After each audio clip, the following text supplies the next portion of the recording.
Hello everyone, myself Balram. Today I am going to discuss about an important question and its answer. Okay, so let's discuss.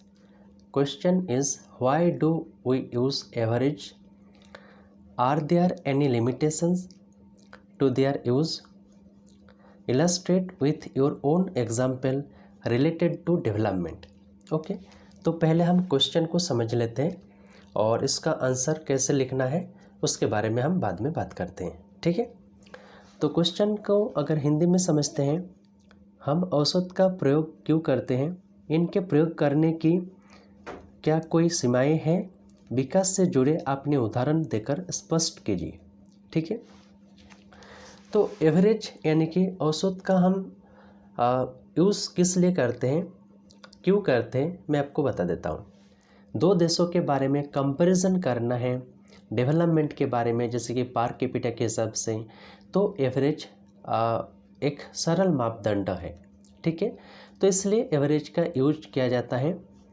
और अगर इसका कोई सीमाएं हैं तो बिल्कुल इसका सीमाएं हैं, क्योंकि एवरेज यूज करने पर एक्चुअल डिस्ट्रीब्यूशन ऑफ इनकम नहीं समझा जा सकता है। ठीक है, क्योंकि अब मान के चले किसी एक देश का जो एवरेज यानी कि पर कैपिटा निकालने के लिए उस देश की कुल आय और कुल जनसंख्या द्वारा विभाजित करेंगे तो पर कैपिटा इनकम हमें मिल जाता है। लेकिन पर कैपिटा इनकम के आधार पर हम ये नहीं कह सकते कि उस देश का और उस देश का नागरिक का सभी का आर्थिक स्थिति या उस देश का जो डेवलपमेंटल का और भी क्राइटेरियन है वो सभी ठीक ठाक या और अच्छा है। ठीक है, तो इसका आंसर अब कैसे लिखना मैं आपको बता देता हूँ। ठीक है, तो आप स्क्रीन में भी देख सकते हैं। क्वेश्चन एक बार और रिपीट कर रहा हूँ। Why do we use average? Are there any limitations to their use? Illustrate with your own examples related to development. Okay, NCERT books page number 16, Understanding Economic Development. Question का answer लिखने के लिए आपको क्या करना होगा, इस तरीके से आप लिखोगे, जैसे कि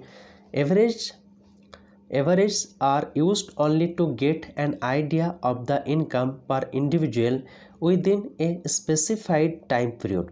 for example, to compute the per capita income of a country, average have to be used because there are differences in the incomes of diverse people. Okay, there are limitations of calculating average. This does not give any information about the distribution of a thing between people. For an example, if a country has very high per capita income, then we cannot say that citizen living in that country is very rich because we are not knowing about distribution of wealth in that country. Some people might be richer while other people are very poorer in that country. Okay, so अब इस तरीके से answer लिखेंगे।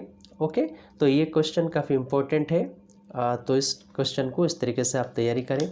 आशा करता हूँ आपको इस question के बारे में इसका क्वेश्चन का आंसर कैसे लिखना है इसके बारे में समझ गए होंगे। ठीक है, I think you have got your answer. If you have any queries please write it in the comment section. Don't forget to like, share and subscribe my channel. We will meet in the new video with a new content. Thanks for watching. Have a good day.